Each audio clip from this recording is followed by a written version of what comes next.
Welcome back to Astronomy Daily. This is little brother Steve Dunkley sitting in for big brother Andrew Dunkley, who is, of course, away on a well-earned holiday. Astronomy Daily, the podcast, with your guest host, Steve Dunkley. Now, I hate to say it, but my skies are full of rain at the moment. It's been a drizzly, miserable day out there on the east coast of Australia. I hope it's a better day where you are, wherever you are in our corner of the world. And I just want to send out a happier note to some of the people who've been very encouraging to me online. A very big hello to Sandy Fern, Rebecca Seaton, Paul Keane, John Carl, of course, and my good friend Paul Searles, most of whom are hailing from Australia, which of course is the most wonderful place in the universe. Thank you for your encouraging comments. I really do appreciate it. And joining me, of course, is our sidekick and intrepid AI reporter, Halley. Welcome aboard again, Halley. Rain, rain, go away. Come again another day. Yes, that's how it goes, and that's how we feel, Halley. But why would you want the rain back again? Oh, well, the rain is useful, but not when it comes down in such great amounts. And the east coast of Australia is getting hammered pretty badly, especially in the northern New South Wales to the Queensland border and, in the Lismore districts of New South Wales and around there. And even as far down as Melbourne in Victoria, there's a lot of rain around at the moment. And unfortunately, a lot of flooding. Oh dear, I hope things get better soon. Well, thank you, Halley. I know we're all hoping and praying for clear skies. Why don't we kick off with a little bit of news and get started with our episode? Okay then, great idea. Astrophysicists have performed a powerful new analysis that places the most precise limits yet on the composition and evolution of the universe. With this analysis, dubbed Pantheon Plus, cosmologists find themselves at a crossroads. By putting prevailing modern cosmological theories, known as the Standard Model of Cosmology, on even firmer footing, Pantheon Plus further closes the door on alternative frameworks accounting for dark energy and dark matter. Both are bedrocks of the Standard Model of Cosmology but have yet to be directly detected and rank among the model's biggest mysteries. Using various spacecraft and ground-based telescopes, astronomers have conducted multi-wavelength observations of a Type 2N supernova known as SN 2017 HCC. Results of the observational campaign published recently shed more light on the properties of this supernova. The study found that late-time infrared emission dominates the spectral energy distribution of SN 2017 HCC. It turned out that although this supernova had a very high bolometric luminosity likely to be due to circumstellar interaction, it was faint in X-rays and radio wavelengths. Supernovae are powerful and luminous stellar explosions. They are important for the scientific community as they offer essential clues into the evolution of stars and galaxies. In general, supernovae are divided into two groups based on their atomic spectra. Type 1 supernovae lack hydrogen in their spectra, while those of Type 2 showcase spectral lines of hydrogen. When it comes to Type 2N supernovae, they showcase narrow optical emission lines and hot continua. These supernovae are usually observed when they interact with dense material surrounding the star, hence the light seen here on Earth comes mostly from such interactions. While astronomers have seen the debris from scores of exploded stars in the Milky Way and nearby galaxies, it is often difficult to determine the timeline of the star's demise. By studying the spectacular remains of a supernova in a neighboring galaxy using a team of astronomers has found enough clues to help wind back the clock. The supernova remnant called SNR 0519 is the debris from an explosion of a white dwarf star. After reaching a critical mass, either by pulling matter from a companion star or merging with another white dwarf, the star underwent a thermonuclear explosion and was destroyed.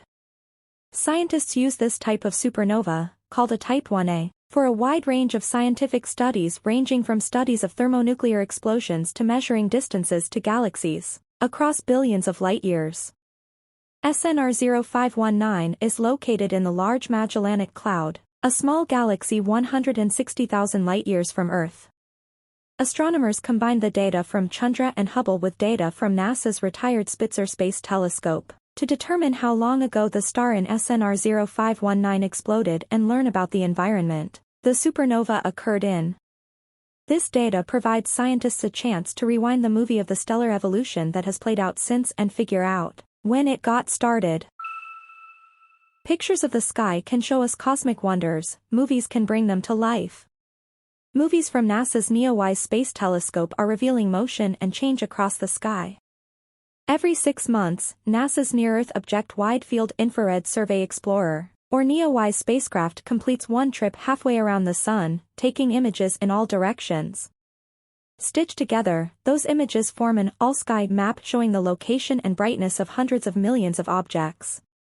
Using 18 all-sky maps produced by the spacecraft, with the 19th and 20th to be released in March 2023, scientists have created what is essentially a time-lapse movie of the sky, revealing changes that span a decade. And that's the news. I guess a photo of your sky wouldn't be very nice about now, Steve. Oh, I'm afraid you're so right there. It'd just be grey and wet. Have a nice hot chocolate, that'll do the trick. Oh, I think you're onto something there. Okay. Now, you remember Cassini, don't you? The mission to Saturn a few years back.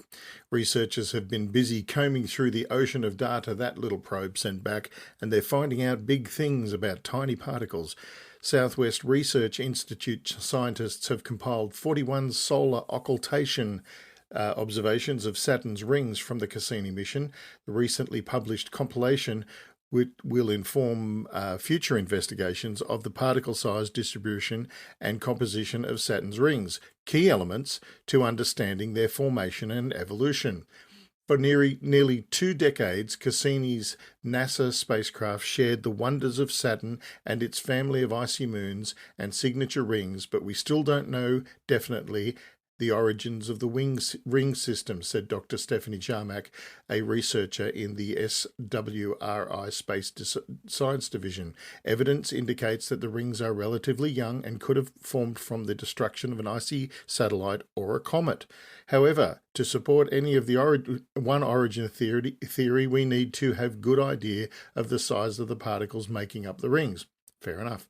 Cassini's ultraviolet imaging spectrograph, UVIS, was uniquely sensitive to some of the smallest ring particles, particularly with the observations it made in the extreme ultraviolet wavelength. To determine the size of the ring particles, UVIS observed them when the instrument was pointed at the Sun, looking through the rings in what's known as a solar occultation.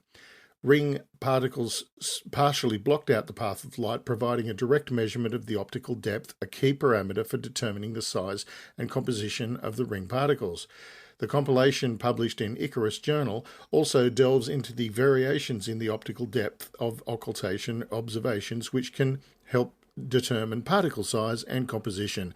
During an occultation, light emitted by a background source, such as the Sun, is absorbed and scattered by the particles in the light's path.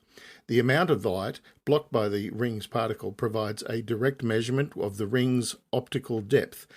Including optical depth is a vital understanding to the structure of the rings. Ring systems around giant planets also provides test beds for investigating fundamental physical properties and processes in our solar system in general, Jarmack said. These particles are thought to result from objects colliding and forming in a disk and building up larger particles. Understanding how they form these ring systems could help us understand how planets form as well. And seeing the incredible diversity and variety of planets and moons in our neighbourhood, I reckon that'll keep our scientists busy for eons. You're listening to Astronomy Daily podcast. And while the rain is coming down outside, there's potentially more coming down outside than just water. More than 60% of the launches in 2020 resulted in one or more rocket parts making an uncontrolled re-entry into the atmosphere. That sounds pretty bad. While no one was hurt or has been hurt so far by that debris, thankfully, with the numbers of rocket launches over the coming decade on the rise, the chances of casualties are presumably increasing. A new study describes how current methods of assessing risk just aren't up to the task and how new steps need to be taken.